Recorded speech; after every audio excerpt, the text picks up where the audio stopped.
Vamos ao texto sagrado. Começamos as nossas exposições. Domingo passado, a carta do apóstolo Paulo aos Efésios. Nós vimos que Paulo está escrevendo às igrejas da Ásia, cuja capital é Éfeso. Então, nós vamos olhar hoje o capítulo 1, a partir do versículo 15, Efésios capítulo 1, a partir do versículo 15. Amém? Deixa eu me ajeitar aqui. Capítulo 1, a partir do versículo 15, diz o texto sagrado: por isso, também eu, tendo ouvido a fé que há entre vós no Senhor Jesus, e o amor para com todos os santos, não cesso de dar graças por vós, fazendo menção de vós nas minhas orações, para que o Deus de nosso Senhor Jesus Cristo, o Pai da glória, vos conceda espírito de sabedoria e de revelação no pleno conhecimento dele. Iluminado os olhos do vosso coração para saberdes qual a esperança do seu chamamento, qual a riqueza da glória da sua herança nos santos, a qual a suprema grandeza do seu poder para com os que cremos, segundo a eficácia da força do seu poder, o qual exerceu ele em Cristo, ressuscitando-o dentre os mortos e fazendo-o assentar à sua direita nos lugares celestiais, acima de todo principado e potestade e poder e domínio, e de todo nome que se possa referir, não só no presente século, mas também no vindouro. E pôs todas as coisas debaixo dos pés, e para ser o cabeça sobre todas as coisas, o deu à igreja, a qual é o seu corpo, a plenitude daquele que a tudo enche em todas as coisas. Amém. Vamos orar? Deus Santo, nós queremos rogar, Senhor, a Teu Espírito, nesta manhã, que mais uma vez, Senhor, diante da Sua santa palavra, pedimos a Ti, Espírito de Deus, que comunique, que abra os olhos do nosso entendimento, como Paulo rogava aqui pelos crentes. Seu Espírito abra os olhos do nosso entendimento para entendermos as verdades do Senhor. Ó Deus, já diriam os nossos irmãos puritanos do passado que uma vez Sua palavra sendo exposta da maneira que ela é o próprio Senhor falando conosco. Por isso, Senhor, fale conosco, apesar de nós, apesar de mim. Fale conosco, Senhor. Tomamos as palavras de Pedro: para onde nós iremos, Senhor, se só Tu tens as palavras de vida eterna? Que genuinamente, Senhor, esta manhã, por Sua bondade e graça, ouçamos Sua voz, a fim de que o Senhor receba a glória para si, Seu reino avance e sejamos conformados à imagem de Seu Filho. É o que Te oramos, no nome de Jesus. Amém. Amém e amém. Como eu disse aos irmãos, nós vimos no início da exposição, semana passada, o nosso pastor Wesley, que o apóstolo Paulo está escrevendo essa carta às igrejas da região da Ásia. Essas igrejas da região da Ásia, cuja capital é Éfeso. Éfeso é a capital dessa região da Ásia, onde Paulo está escrevendo esta carta é uma carta que iria correr às igrejas daquela região. E, por sinal, no estudo bíblico nós já passamos por lá e vimos muitos detalhes que o apóstolo Paulo teve naquela região.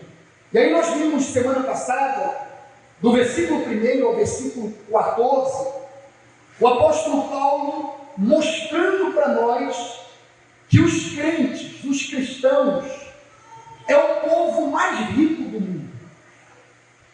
É o povo mais abençoado do mundo.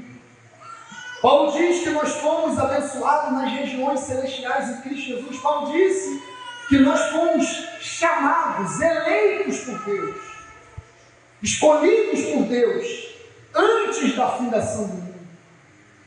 Paulo disse que em Cristo nós temos libertação e perdão de pecados.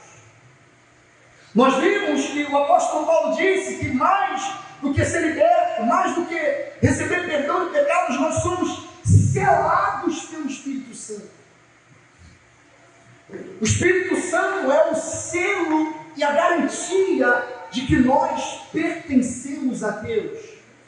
Tudo isso nós vimos na semana passada e o apóstolo Paulo fez uma doxologia. Paulo fez um louvor a Deus por essas grandezas, por essa beleza do plano da salvação. O apóstolo recebe a revelação de Deus, como Deus planejou isso na eternidade. Isso fez Paulo louvar. Isso fez Paulo louvar a Deus. Isso fez Paulo engrandecer a Deus em louvor, de que nós fomos escolhidos por Deus, eleitos por Deus, predestinados por Deus, antes da fundação do mundo. Fomos libertos, fomos perdoados, fomos selados pelo Espírito Santo. E agora, a partir do versículo 15, onde nós lemos, o apóstolo Paulo vai orar. Vai olhar e escrever para os cristãos de que eles possam entender e compreender tudo aquilo que ele falou anteriormente. O apóstolo vai orar pedindo para que o Espírito de Deus revele essas grandezas que ele já comunicou nos versículos anteriores. Dos versículos 15 a 23, ele ora a fim de que os crentes entendam as grandezas daquilo que nós temos em Cristo. Paulo quer que a igreja compreenda, saiba e seja revelado a partir do Espírito tudo aquilo que nós temos em Cristo. Nós vamos observar aqui que Paulo não vai pedir aquilo que não temos. Mas Paulo vai pedir para Deus abrir os olhos do nosso coração para sabermos aquilo que já temos. E esta é também a minha oração esta manhã. Que o Espírito de Deus abra os olhos do nosso entendimento para nós recebermos por parte do Espírito a revelação daquilo que nós já temos em Jesus. É possível na sua caminhada cristã, na sua trajetória cristã, você não saber do que você tem em Cristo. É possível você ser salvo em Jesus, crente em Jesus, e não saber o que você tem em Jesus, ou o que você é em Jesus. Eu gosto de uma fala de John Stott. John Stott disse que o conhecimento é a escada para a fé. Vou repetir. John Stott disse que o conhecimento é a escada, é o degrau da fé. Quanto mais se conhece, mais você vai ter fé. Quanto mais você conhece, mais você vai confiar no que você conhece. John Stott disse que a escada é o conhecimento para a fé. Então, quanto mais a gente conhece a Deus, mais a gente vai amar esse Deus, mais a gente vai confiar nesse Deus, mais a gente vai se envolver com esse Deus. E este é o propósito, nesse bloco do apóstolo Paulo, que os crentes compreendam quem Deus é e o que temos em Deus. Este é o propósito do apóstolo, para que os crentes saibam aquilo que nós temos em Cristo Jesus.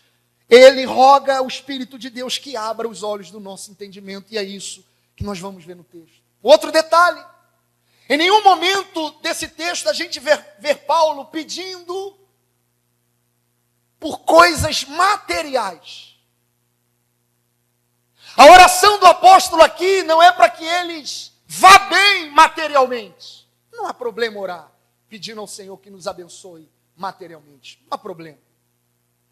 Paulo não vai orar aqui pela saúde deles, e não há problema nisso. Paulo não vai orar aqui pedindo para que o Senhor os abençoe financeiramente, não há problema nisso. Mas o apóstolo vai orar por algo muito maior, muito superior. Do que dinheiro, do que saúde, do que coisas materiais e perecíveis. O apóstolo está preocupado com a saúde espiritual deles. O apóstolo vai orar para que eles cresçam e mergulhem fundo espiritualmente em quem Deus é. Paulo está preocupado com a saúde espiritual dos efésios, da igreja espalhada pela Ásia. E isso é muito poderoso. Mais do que qualquer outra coisa, nós precisamos estar bem espiritualmente. Nós precisamos ser profundos em Deus espiritualmente, mais do que qualquer coisa material. Versículo 15, o apóstolo inicia dizendo: por isso também eu, tendo ouvido a fé que há entre vós no Senhor Jesus. Nesse período, nós vimos domingo passado, que o apóstolo Paulo está preso. É uma das suas primeiras prisões, uma prisão domiciliar. O apóstolo Paulo está preso. E ele ouve falar que os irmãos espalhados pela Ásia e também na capital, que é Éfeso, eles têm fé no Senhor Jesus. Eles creem em Jesus. Paulo ouve a respeito da fé que eles têm em Cristo Jesus. E não só a fé que eles têm em Cristo Jesus, mas o amor que eles têm uns para com os outros, para com todos os santos. E isso é brilhante, porque a fé em Jesus vai resultar no amor ao próximo. O amor que eles têm para com os santos, o amor que eles têm uns para com os outros, é o resultado primeiro da fé que eles têm em Jesus. Por ter fé em Jesus e ter Jesus, que é o amor, logo eu amo o outro. João disse que Deus é amor. Ele é o ágape. Quem está em Deus, portanto, tem o ágape, tem o amor em si. Nós temos o amor de Deus em nós, o ágape, portanto, o fruto de estar em Deus é amar todos os santos. E ele ouve falar que as igrejas da Ásia, eles têm fé em Jesus, e o resultado deles terem fé em Jesus é que eles estão se amando. Eles estão se amando. Quem está em Jesus ama o outro, irmãos. Quem está em Jesus ama os santos, ama a igreja, ama os irmãos. E aí o apóstolo Paulo, versículo 16, ele não cessa de dar graças a Deus por eles. Olha isso. Versículo 16, não cesso de dar graças por vocês. Eu estou ouvindo que vocês estão caminhando em Jesus, que vocês creem em Jesus, que vocês têm fé em Jesus, que vocês estão se amando, e isso me faz dar graças a Deus. Isso me faz ir a Deus em gratidão, fazendo menção de vós nas minhas orações. Quando eu ouço que vocês estão tendo fé em Jesus, amando uns aos outros, eu vou a Deus em oração por vocês. Não tem algo que mais enche o coração do apóstolo em saber que a igreja está caminhando bem. Não tem algo que mais vai encher o coração de um ministro, um servo de Jesus, dirigente da igreja de Deus. Não tem algo que vai encher o coração do ministro do Senhor, de uma igreja local, em saber que a igreja está caminhando bem. Paulo está preso, mas a alegria dele em ir a Deus em oração é por saber que a igreja está crendo em Jesus e estão amando uns aos outros. Versículo 16, Paulo está dizendo: eu não cesso de dar graças a Deus por vocês. Pelas igrejas da Ásia, por vocês estarem tendo fé em Jesus, por estarem se amando, e eu faço menção de vocês nas minhas orações. Como que se dizendo para vocês perseverarem, continuarem, e na oração dele, para ir mais fundo. Para ir mais fundo. Deus é um ser inesgotável. Quanto mais conhecemos, mais se tem a conhecer. Então o apóstolo está dando graças a Deus, indo a Deus em oração por aquela igreja. E ele vai falar e escrever a eles o que ele ora por aquela igreja. O que ele ora por aquela igreja. E esta é a oração do apóstolo, servo de Deus, pelas igrejas de Deus, atemporal, não só da Ásia Menor, mas para todos nós, crentes em Cristo Jesus. Ele vai escrever o que ele ora por aquela igreja. Versículo 17, o apóstolo faz duplo pedido em sua oração aqui no versículo 17. A parte A, ele diz: peço a Deus, de nosso Senhor Jesus Cristo, o Pai da glória, que conceda a vocês espírito de sabedoria. Vocês estão caminhando em Jesus, vocês têm fé em Jesus, vocês estão se amando mutuamente, mas tem lugar mais fundo para ir em Deus. Amém?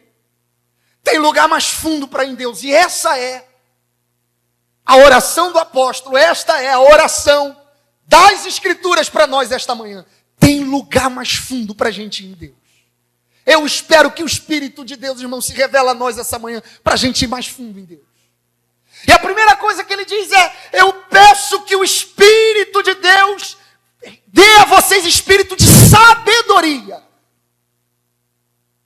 Eu rogo para que vocês recebam espírito de sabedoria. Sabedoria é o conhecimento iluminado por Deus. É Deus iluminando o conhecimento, dando sabedoria. Sabedoria é olhar para a vida com os olhos de Deus. O que é sabedoria? É olhar para a vida com a lente de Deus. O que é sabedoria? É ver a vida como Deus vê. É agir como Deus age. É pensar como Deus pensa. É fazer como Deus faz. É agir como Deus age. Sabedoria é viver de acordo com a vontade de Deus. O apóstolo está dizendo: eu peço que o Senhor dê a vocês espírito de sabedoria. Para vocês caminharem com a lente de Deus. Para agirem como Deus age. Para fazerem como Deus faz. Para vocês enxergar a vida e o mundo como Deus enxerga. Que o Espírito de Deus nos dê espírito de sabedoria, irmãos. Sabedoria é totalmente diferente de conhecimento. Eu posso ter conhecimento, mas não necessariamente ser sábio. Sabedoria é usar o conhecimento de forma correta. Sabedoria é usar o conhecimento de forma correta. Já diria alguém que conhecimento é saber que tomate é fruta. Mas sabedoria não é colocar o tomate na salada de fruta. Sabedoria é usar o conhecimento da maneira correta. E isso vem de Deus, irmão. Sabedoria é uma iluminação e uma obra do Espírito de Deus. E o apóstolo está dizendo para eles: eu peço que o Senhor dê a vocês espírito de sabedoria. Sabedoria no trabalho, sabedoria no casamento, sabedoria no trato dos negócios, sabedoria para lidar com o outro, sabedoria para lidar com o ímpio, sabedoria para lidar com o crente, sabedoria para lidar no momento de escassez, sabedoria para lidar no momento de abundância, sabedoria em todas as áreas da vida, em todos os momentos, em todas as ações, que o Espírito de Deus nos dê sabedoria. Olhar como Deus olha, pensar como Deus pensa, agir como Deus age, ver a vida com a lente de Deus. Mais do que conhecer, precisamos ser sábios com o conhecimento que temos. Espírito de sabedoria. Segunda coisa, espírito de sabedoria e de revelação. Revelação do quê? no pleno conhecimento dele. Que vocês sejam sábios e que o Espírito de Deus revele Deus. Oh, meu Deus. Eu peço, olha as palavras de Paulo, eu peço que o Senhor dê a vocês revelação do pleno conhecimento de quem Ele é. Você precisa conhecer a bolsa. Inflação que sobe, inflação que desce. Você precisa conhecer a si mesmo. Você precisa conhecer a cultura do seu tempo, que nós estamos inseridos, o que o mundo está falando, como o mundo está agindo. Você precisa conhecer, mas mais do que qualquer conhecimento secular, nós precisamos conhecer quem Deus é. Paulo está dizendo que o Espírito dê a vocês a revelação do pleno conhecimento dele. Alguns dizem, você precisa descobrir o potencial que há em você. Vai para cima. Você precisa descobrir quem é você. O quanto você é bom. Não! Você precisa conhecer quem Deus é. E automaticamente nós vamos descobrir quem somos. De onde viemos. Aonde estamos. Para onde vamos. Qual é o plano e o propósito de Deus. Que o Espírito de Deus nos dê revelação de quem Deus é. Que o Espírito de Deus revele os atributos dele, quem ele é santo. Que o Espírito de Deus nos revele a santidade de Deus. Tão puro de olhos, Abacuque diz que não pode ver o mal. Reto em todas as suas ações. Justo em todas as suas ações. Não há malignidade, não há maldade, não há pecaminosidade. Ele é totalmente perfeito, ele é santo. Que o Espírito de Deus revele quem Ele é onipotente, Ele é onisciente, Ele é onipresente, que nós vejamos quem Deus é. Revelação. E por que Paulo fala revelação? Porque só o Espírito de Deus pode abrir as cortinas da nossa alma, para nós entendermos as riquezas que há em Deus. A mente humana não consegue ter o pleno conhecimento de quem Ele é. Só o Espírito pode desvendar e revelar quem Deus é. Que o Espírito de Deus revele a nós quem Deus é numa canção. Que o Espírito de Deus revele a nós quem Deus é na pregação da palavra, que é a principal onde Ele vai ser revelado. Que o Espírito de Deus te atrai a conhecer quem Ele é numa oração. Deus é uma fonte inesgotável, e quanto mais nós conhecemos Ele, mais se tem a conhecer. Paulo está dizendo espírito de revelação para saber quem Deus é. O ateu diz que não há Deus para conhecer. O agnóstico diz que se há Deus, Ele não pode ser conhecido. Mas para Paulo encontrou Deus na pessoa de Jesus. Foi num momento de fúria, a caminho de Damasco, para ir matar crente. Indo matar os cristãos a caminho de Damasco. Foi ali que esse Deus parou ele no caminho e disse: Saulo, Saulo, por que tu me persegues? E ele, sem saber quem era, quem és tu? E ele diz: eu sou Jesus, a quem tu persegues. Saulo, Saulo. Para Paulo, Paulo encontrou Deus na pessoa de Jesus e entendeu que o homem não pode conhecer a si mesmo sem o verdadeiro conhecimento de quem Deus é primeiro. Que o Espírito de Deus revele a nós quem Deus é. Que sejamos levados pelo Espírito de Deus a um conhecimento mais fundo e mais profundo de Deus. Conhecer a Deus pessoalmente é salvação. Conhecer a Deus progressivamente é santificação. E conhecer a Deus perfeitamente é glorificação. Paulo aqui está juntando os três. E está dizendo: eu quero que vocês vivam assim, conhecendo Ele pessoalmente, progressivamente e futuramente perfeitamente. Paulo reúne essas grandes verdades, essas 3 verdades, para que os crentes conheçam. Ele roga de uma prisão. De uma prisão. Preso. Orando pela igreja para conhecer Deus. Orando para que a igreja conheça a grandeza de Deus. Que o Espírito de Deus revele Deus a nós. Que o Espírito de Deus nos leve mais fundo quem Deus é. Quem Deus é. Versículo 18, ele continua, e ele pede pela esperança do chamamento de Deus. Peço que ilumine os olhos do coração de vocês. Está vendo o que é? Revelação, iluminação. Isso não vem de nós. É uma obra do Espírito em nós. É o Espírito iluminando. É o Espírito revelando. É o Espírito trazendo iluminação para os olhos do nosso coração. E Paulo está dizendo, eu estou pedindo isso, que o Espírito ilumine o coração de vocês, para que vocês saibam qual é a esperança da vocação de vocês. Qual é a riqueza da glória da sua herança nos santos. Em primeiro lugar, qual é a esperança da vocação de vocês? Eles antes, caminhando o percurso deste mundo, viviam sem esperança.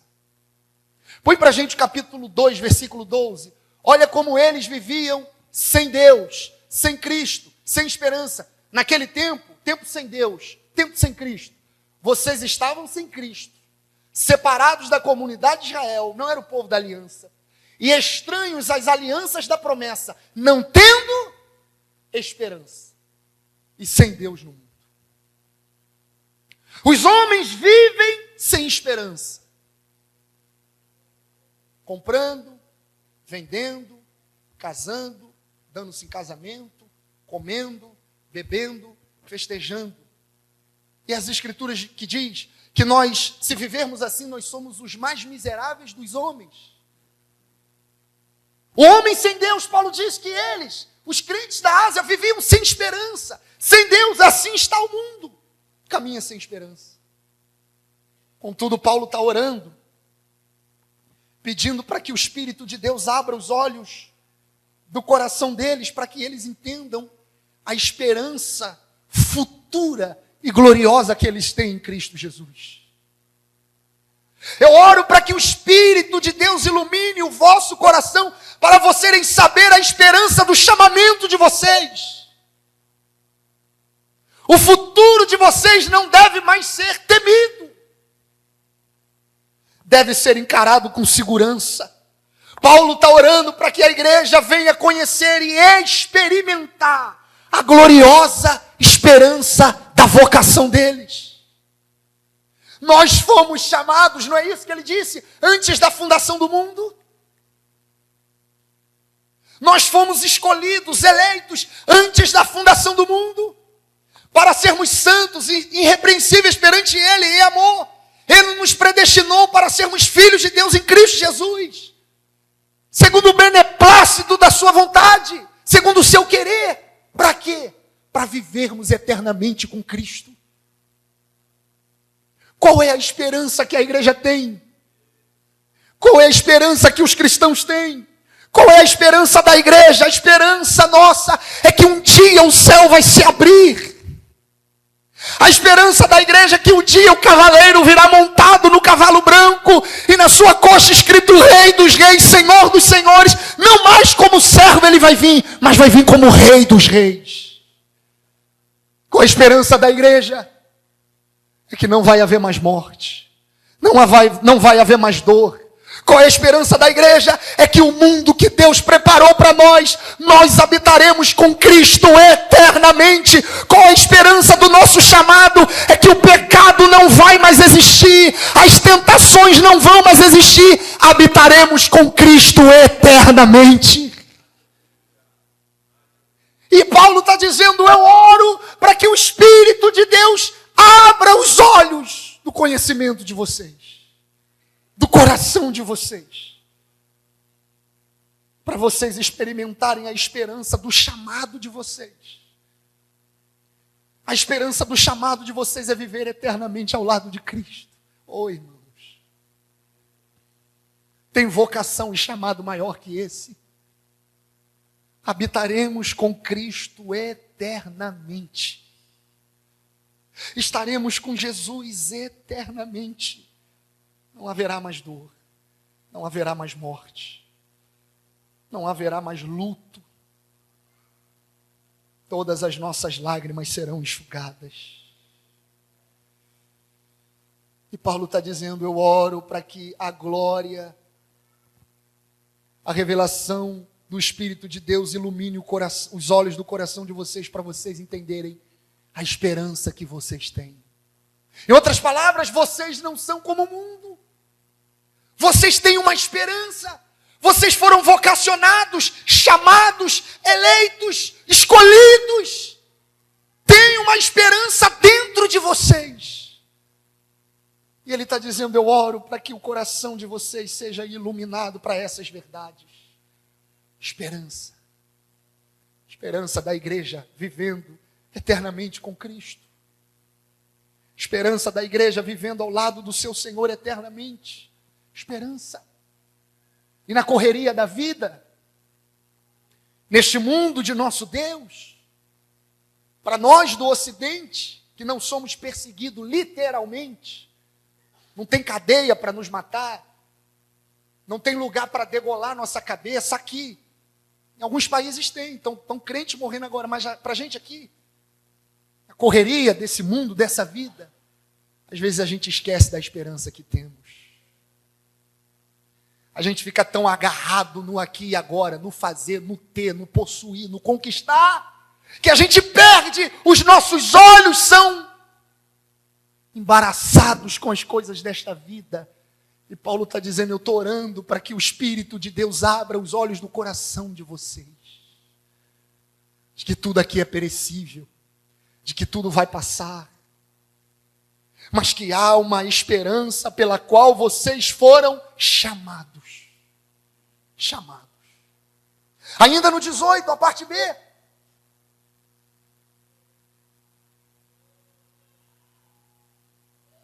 Peço que ilumine os olhos do coração de vocês para que saibam qual é a esperança da vocação de vocês.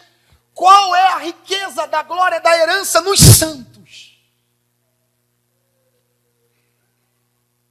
Peço que o Senhor ilumine o coração de vocês, para vocês entenderem a glória da herança do Senhor que há em nós. A glória da herança do Senhor que está em nós. E aí os intérpretes interpretam de duas formas aqui. Que o Senhor ortogou, colocou em nós a sua herança. A glória da herança dele ortogou a nós. E o reverendo Hernandes interpreta que nós, a igreja, é a herança de Deus.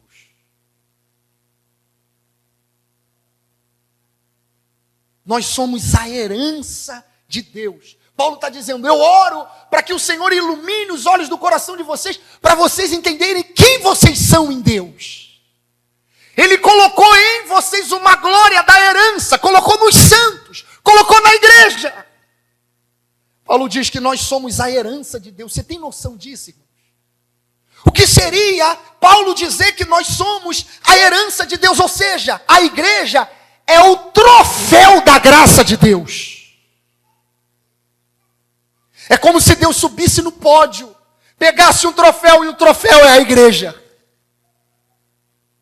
Deus está mostrando para o diabo, para o mundo, para os demônios, o troféu da graça dele é a igreja. A riqueza da glória da sua herança que está nos santos. Portanto, Paulo está dizendo que nós somos a herança de Deus. Deus olha para a igreja e vê em nós a sua gloriosa riqueza, sua preciosa herança. Meu Deus, irmãos. Não foi o que o profeta Isaías disse no capítulo 53, versículo 11? Que Jesus verá o fruto do seu penoso trabalho. Jesus viu a igreja. Jesus viu o fruto do seu penoso trabalho e ficou satisfeito. Jesus viu o fruto do seu penoso trabalho e ficou satisfeito com o que ele viu. Fruto do seu penoso trabalho e ficou satisfeito. Portanto, a igreja é o troféu da graça de Deus. Paulo está dizendo, eu oro para que o Espírito de Deus ilumine o coração de vocês, para vocês entenderem que vocês são a herança de Deus. Nós somos as meninas dos olhos de Deus, nós somos filhos de Deus, herdeiros de Deus, co-herdeiro com Cristo, santuários de Deus, ovelhas de Deus, santos de Deus, povo de propriedade particular de Deus, peculiar de Deus. Povo que ele não comprou nem com prata, nem com ouro, com coisas perecíveis, mas com o seu sangue. A igreja é a herança de Deus. Você entende o plano da salvação, quem você é e quem Deus é? Olha a bênção que Deus nos colocou no plano da salvação. Olha quem nós somos no plano da salvação. Olha o que a igreja é e representa no plano da salvação. Herança de Deus. E Paulo está dizendo, eu oro para que vocês entendam isso, que vocês são herança de Deus. Sem Deus, o homem não é nada. Alex é político, tem muito dinheiro, não é nada. Sem Deus, Alex, o homem é bilionário, está com Deus, sem Deus, não é nada. Socialmente pode ser alguma coisa, mas na eternidade ele não é nada. Afastai-vos de mim, maldito, eu não vos conheço. O homem em Deus é menina dos olhos, é herança de Deus, é co-herdeiro com Deus, é herdeiro de Deus. Que privilégio, irmãos. É por isso que Paulo está dizendo, eu oro para que vocês mergulhem mais fundo em Deus. Saia do raso de quem Deus é para vocês e de quem vocês são em Deus. Tem lugar mais fundo. E quanto mais a gente conhece, mais a gente vai amar Ele. Conhecimento não deve ser resultado de soberba. Conhecimento deve ser resultado de se prostrar e amá-lo cada vez mais. É por isso que Paulo está dizendo, eu oro para que o Espírito ilumine. É uma iluminação do Espírito para vocês conhecer quem Deus é. Vocês são a herança de Deus. Dos versículos 19 a 23, Paulo vai falar agora da grandeza do poder de Deus. Do 19 ao 23, ele vai falar da grandeza do poder de Deus. Põe no 18, novamente. Peço que ilumine os olhos do coração de vocês, para que vocês saibam qual é a esperança da vocação de vocês, qual é a riqueza da glória da sua herança nos santos, a qual é a suprema grandeza do seu poder sobre nós. Escuta isso. Paulo está dizendo que há um poder de Deus que está sobre nós. A qual é a suprema grandeza do seu poder sobre nós, sobre a igreja. O poder de Deus está sobre a igreja. E Paulo ora para que nós entendamos o poder de Deus. Os que cremos, segundo a eficácia da força do seu poder. E aí ele vai alistar aqui 3 coisas que o poder de Deus fez. E ele está, esse poder, disponível, depositado na igreja. 3 coisas que o poder de Deus fez. E este poder está sobre os crentes. Os que cremos, está sobre a igreja. Primeiro, esse poder ressuscitou Jesus dos mortos. Ele exerceu esse poder em Cristo, ressuscitando dentre os mortos. O poder de Deus tirou Jesus da tumba. A ressurreição confirmou o ministério de Jesus. Selou sua obra de salvação. Foi a confirmação pública de que o Pai aceitou seu sacrifício. Quando Cristo ressuscitou, é a confirmação de que a obra redentora de Cristo foi aceita pelo Pai. E quem tirou Cristo da tumba? Quem ressuscitou Cristo do sepulcro? Quem tirou ele dentre os mortos? Foi o poder que Cristo recebeu. Ele exerceu esse poder em Cristo para o tirá-lo dentre os mortos. Esse poder que ressuscitou Jesus está à nossa disposição. Poder de Deus. Você crê nisso, irmãos? Ou isso é muita loucura para você? Olha o que Paulo está orando para que a igreja entenda que nós temos acesso. Olha o que Paulo está orando para que a igreja seja iluminada para compreender. A igreja foi ortogada pelo Pai, cheia do seu poder. Não foi o que Jesus disse? As portas do inferno não prevalecerão contra a igreja de Cristo Jesus. A igreja de Deus recebeu poder, esse poder ressuscitou Jesus. Segundo, esse poder, além de ressuscitar Jesus, ascendeu Jesus às alturas e entronizou Cristo acima de todas as coisas. Olha isso. Ressuscitando dentre os mortos e fazendo assentar à sua direita, nas regiões celestiais. 21. Acima de todo principado, potestade, poder, domínio e de todo nome que se possa mencionar, não só no presente século, mas também no vindouro. Esse poder não só tirou ele da tumba, esse poder tira ele do mundo dos mortos e leva ele para as alturas, para o céu. Coloca ele à direita do Pai. E este poder deu a Jesus um poder que está acima de todo principado, de toda potestade. Cristo está acima de tudo e de todos, no presente século e no futuro, no vindouro. Depois de haver ressuscitado Cristo dentre os mortos, Deus continuou manifestando o seu poder, fazendo ele sentar à direita, a mais alta honra. Toda a autoridade do universo foi atribuída a Cristo. O cosmo é dele. Cristo domina sobre todos os seres, bons e maus, angelicais e demônios, principados, potestade. Ele está acima de todos. Os angelicais e até os demoníacos. Foi esse poder que elevou Jesus. E este poder, Paulo está dizendo, eu quero que vocês conheçam. Eu quero que vocês saibam. Eu espero que o Espírito ilumina para vocês entenderem este poder que elevou Jesus às alturas. Terceiro,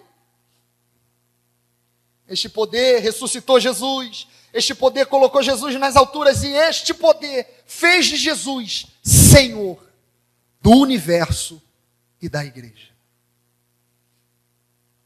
Este poder fez de Jesus Senhor do universo e da igreja. 22. E sujeitou todas as coisas debaixo dos pés de Cristo. Sujeitou todas as coisas debaixo dos pés de Cristo, para ser o cabeça sobre todas as coisas. Todas as coisas estão debaixo dos pés de Cristo. Todas as coisas estão sujeitas a Cristo. Ele é o Senhor do sol. Ele é o Senhor das estrelas. Ele é o Senhor das galáxias. Ele é o Senhor do cosmos. Ele é o Senhor do mar. Ele é o Senhor das aves. Ele é o Senhor dos peixes. Ele é o Senhor dos seres angelicais. Ele é Senhor dos demônios. Os demônios não agem sem a permissão dele. Eles não fazem nada sem a permissão dele. Lutero já dizia que o diabo é um cachorro na coleira de Deus. Ele só vai onde Deus deixa. Ele é Senhor sobre tudo e sobre todos. Todas as coisas estão debaixo dos pés de Cristo. Paulo está dizendo, você sabe quem é o seu Senhor?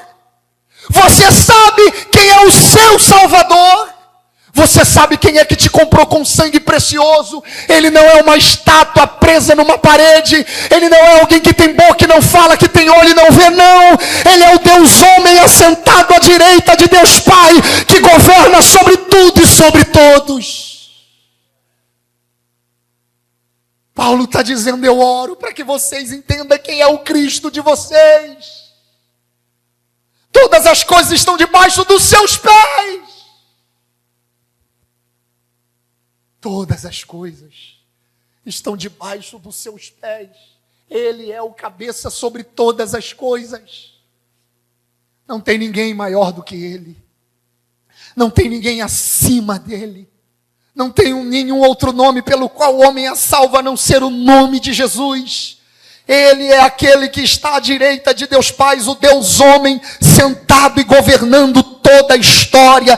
Todas as coisas estão debaixo dos seus pés. Ele é onisciente, Ele é onipresente, Ele é onipotente. Ele é o Deus da igreja, Ele é o Senhor do cosmos. Todas as coisas. Todas as coisas. E Ele deu, Ele como cabeça sobre todas as coisas, e o deu à igreja. 23. O deu à igreja, o qual é o seu corpo, a plenitude daquele que a tudo enche em todas as coisas. Ele é o cabeça do cosmos, Ele é o cabeça de todas as coisas que estão debaixo de seus pés, e Ele é o cabeça da igreja. Ai, irmãos. Cristo é o cabeça da igreja. Quem? Aquele que está comandando todo o cosmos, Ele é o cabeça da igreja, esse aí. Como se fosse isso, Paulo está dizendo, sabe esse grandioso? Ele é o seu Senhor. Sabe esse supremo? Ele é o seu dono. Sabe esse excelso, esse elevado, esse que governa todas as coisas? Ele é o seu Senhor. Isso não te leva a louvar, não. Ele é o seu Deus. Você não foi enganado por falácia de religião, uma obra do Espírito. Essa oração aqui que Paulo está dizendo para que ilumine, Ele te iluminou para você entender quem Ele é. Glória a Deus. O Espírito nos iluminou para sabermos quem Ele é. E a minha oração é, nos leve mais fundo em quem Tu és. Nos leve mais fundo em quem Tu és. Cristo é o Senhor sobre o universo e sobre a igreja. Cristo como cabeça da igreja tem 3 verdades aqui. Cadê o Giovanni? Para me encerrar. Tem 3 verdades aqui. Como cabeça da igreja tem 3 verdades. A primeira, Cristo como cabeça da igreja, isso fala que Ele tem autoridade suprema sobre a igreja. A autoridade suprema sobre a igreja. É Ele que governa. Não é o pastor Wesley, não é o Alex, não é as irmãs, não é ninguém, não é o Papa, não é o padre, não é o apóstolo, não é o bispo, não é ninguém. Quem é? É Cristo. Ele tem a suprema autoridade sobre a igreja. Ele é o cabeça da igreja. Cabeça da igreja, Ele tem a suprema autoridade, ou seja, Ele governa a igreja. É por isso que os leões não pararam a igreja. É por isso que as prisões não pararam a igreja. É por isso que Pedro disse, como ele morreu, não, me pendura de cabeça para baixo. Aí primeiro foram na esposa de Pedro, para ver se Pedro... Ele olhava para ela e dizia, permaneça fiel. Permaneça fiel. Morreu a esposa e morreu Pedro de cabeça para baixo. É por isso que a igreja não parou.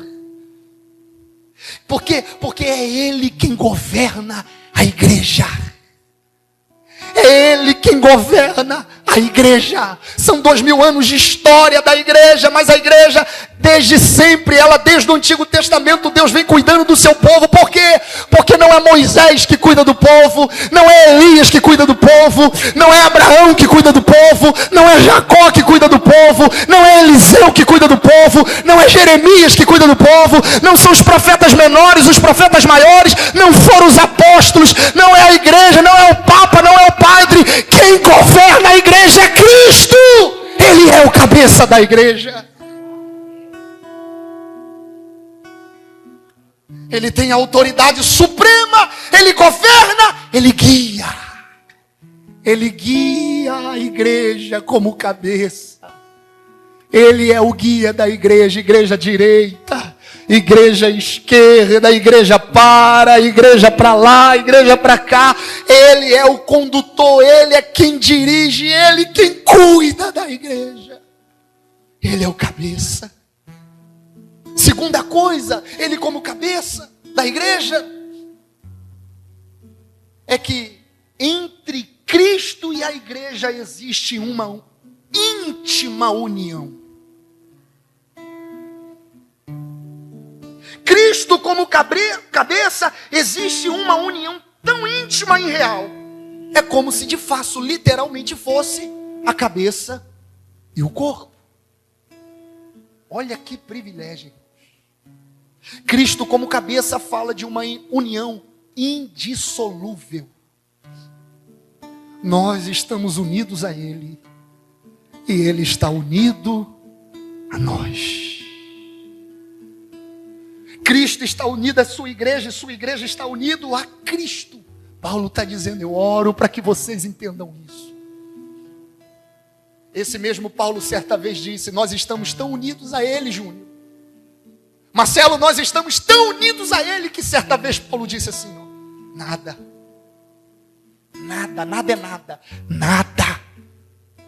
poderá nos separar do amor que há em Cristo Jesus. Me dá alguns adjetivos, algumas coisas aí, Paulo. Ele dá, nem a morte, nem o passado, nem o presente, nem o porvir. Que mais, Paulo? Nem a altura, nem a profundidade. Que mais, Paulo? Nem a espada, nem o perigo, nem a peste, nem a nudez, nada. Que mais, Paulo? Nem principados, nem potestade, nem autoridade, nem demônio, nem o inferno. Nada pode separar a igreja de Cristo Jesus, que está revelada em seu amor. Uma união dissolúvel, nada separa esse amor. Paulo está dizendo, eu oro para que você entenda isso. Que Ele é o cabeça, isso fala que nós estamos unidos a Ele e Ele a nós. Terceiro, Cristo como cabeça. Isso fala que a igreja está inteiramente dependente dEle. Inteiramente dependente dEle. Vocês vão me ajudar, eu acho que é hemorragia cerebral, não é? Hemorragia cerebral afeta o cérebro e a pessoa, desculpe o termo, sou leigo, acho que está vegetando. Ela, né? Porque é a cabeça, é aqui, é o cérebro que dá um sistema para o corpo. Para mim falar, a cabeça raciocinou, a mão mexeu, todos os comandos vêm daqui.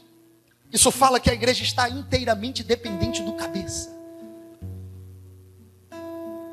De Cristo a igreja deriva a sua vida, seu poder, tudo quanto é necessário para a igreja vem do cabeça. Tudo quanto é necessário para a igreja vem do cabeça. Nós somos dependentes, não daquele que está no sepulcro. Nós somos dependentes não daquele que está nu na cruz. Nós somos dependentes daquele que Paulo acabou de falar, que está sentado no trono e todas as coisas estão no seu controle, no seu governo. Nós somos dependentes daquele que tem autoridade sobre tudo e sobre todos, o qual é o seu corpo, a plenitude daquele que a tudo enche em todas as coisas. Paulo está dizendo que Cristo é completo com a igreja. Não que Cristo dependa da igreja, mas o plano é completado, é terminado, tendo a igreja como seu corpo. Diante disto, nesta manhã, à luz do que Paulo orou, à luz das Escrituras, como que você avalia a sua vida espiritual?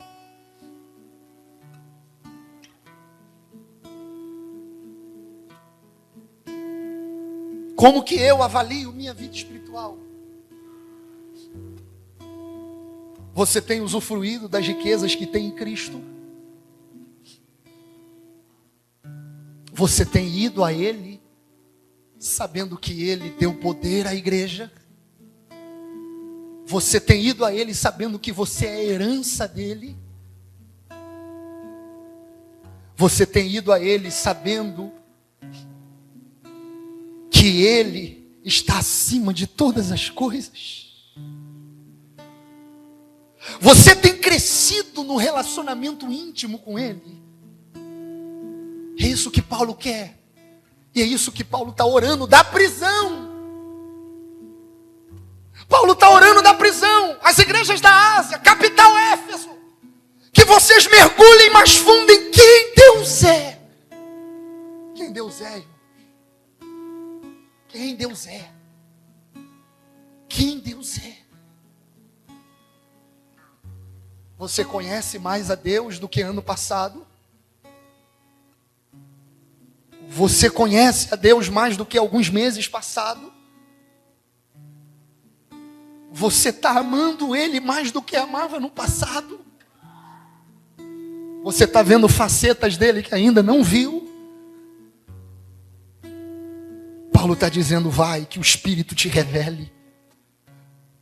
Que o Espírito te revele. Você tem fome de Deus, irmãos? Você tem sede de Deus? Eu ouvi esses dias o reverendo Hernandes falar algo muito poderoso. Citei ele 2 vezes hoje, né? Ele falou algo assim, ó. Fome, a gente pode até ter. E passar até dias. Mas sede? Sede é difícil. Dependendo sem água, a gente até morre. Então a pergunta é a seguinte: você tem sede de Deus? Paulo está dizendo, tem lugar mais fundo em Deus para conhecer. Tem lugar mais fundo em Deus para conhecer. Ó Espírito de Deus, leva-nos em lugares que ainda não fomos em Jesus. Tem lugar mais fundo para ir em Deus. Você pode fechar os olhos aonde você está aí agora. Vamos orar.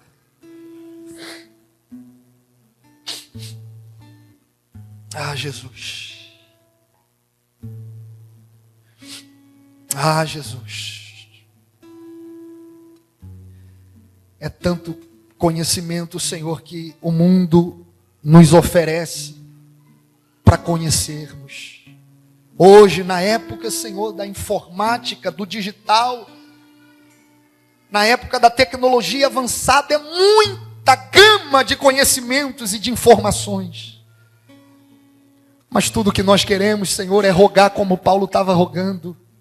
Queremos te conhecer. Queremos te conhecer. Queremos te conhecer. Leva-nos, Senhor, para o lugar do encontro novamente. Tu não saiu de lá, fomos nós que saímos de lá.